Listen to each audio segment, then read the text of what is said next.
حضرت ابو ہریرہ رضی اللہ تعالیٰ عنہ فرماتے ہیں کہ جنگ کا موقع تھا تو سینکڑوں لوگ تھے جنگ کے اندر، تو فاقے کی کیفیت آ گئی، تو میرے پاس ایک ڈبہ تھا جس میں نے کھجوریں بند کی ہوئی تھی۔ کہتے ہیں بہت سارے لوگوں نے کہا بھی کہ ذرا دکھاؤ کیا ہے، تو میں نے کوئی نہیں دکھایا۔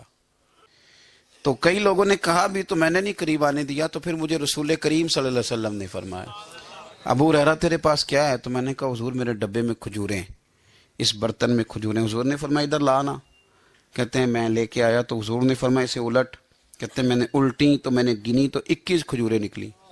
تو حضور نے اس ڈبے پہ اپنا دست مبارک رکھا۔ حضور نے فرمایا بلا لشکر والوں کو کھجوریں کھلائیں۔ کہتے ہیں 10 لوگ آتے رہے، کھجوریں نکلتی رہیں، لوگ کھاتے رہے۔ حضرت ابو ہریرہ فرماتے ہیں راج کے کھائیں سب نے، اور جب میں نے پلٹ کے دیکھا تو ابھی بھی کھجوریں باقی تھی۔ حضرت ابو ہریرہ رضی اللہ تعالیٰ عنہ فرماتے ہیں وہ 21 کھجوریں تھی، اتنے سارے لوگ کھا گئے، تو میں ذرا پلٹ کے دیکھ رہا تھا کہ میرے ڈبے میں کیا رہ گیا ہے، ٹفن میں کیا رہ گیا، پیچھے کیا بچا ہے۔ تو کہتے ہیں جب میری وہ کیفیت دیکھی نا بار بار دیکھنے کی، تو رسول کریم مسکرائے، اور حضور نے مسکرا کے فرمایا ابو ہریرہ پریشان نہ ہو، بس اسے کبھی الٹنا نہ، نکالتے رہنا اور کھاتے رہنا۔ حضور نے دست مبارک لگایا، فرمایا الٹنا نہیں، نکالتے رہنا تو کھاتے رہنا۔ حضرت ابو ہریرہ کہتے ہیں حضور کا وصال ظاہری ہونے تک میں نکالتا رہا، کھاتا رہا، کھجوریں ختم نہیں ہوئی۔ کہتے ہیں صدیق اکبر تخت پہ بیٹھے، وہ لوگوں میں کھولتا رہا، میں کھاتا رہا، وہ ختم نہ ہوئی۔ اب تنگی داماں پہ نہ جا، اور بھی کچھ مانگ۔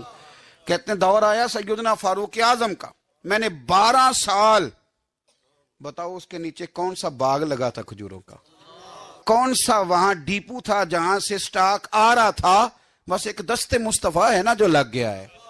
یہ وجود اتنا متبرک ہے، اتنا برکت والا۔ حضرت ابو ہریرہ رضی اللہ تعالیٰ عنہ فرماتے ہیں سارا دور حضرت عمر کا میں نے کھجوریں نکالی اور کھائیں۔ فرماتے ہیں دور آیا سیدنا عثمان غنی کا، 12 سال کے لگ بھگ، 10 سال کے لگ بھگ، پھر وہ کھجوریں میں نکالتا رہا، میں کھاتا رہا۔ فرماتے ہیں حضرت عثمان غنی جس دن شہید ہوئے، میرے گھر میں چوری ہوئی، کیونکہ اس دن مدینہ منورہ میں حالات بڑے عجیب تھے۔ کہتے ہیں چوری ہوئی تو میرا وہ ٹفن بھی چوری ہوا، میرا وہ ڈبہ بھی چوری ہو گیا۔ فرماتے ہیں وہ چوری ہوا تو کھجوریں ختم ہوئیں، ورنہ مجھے لگتا تھا کہ قیامت تک نکلتی رہیں گی اور لوگ کھاتے رہیں گے۔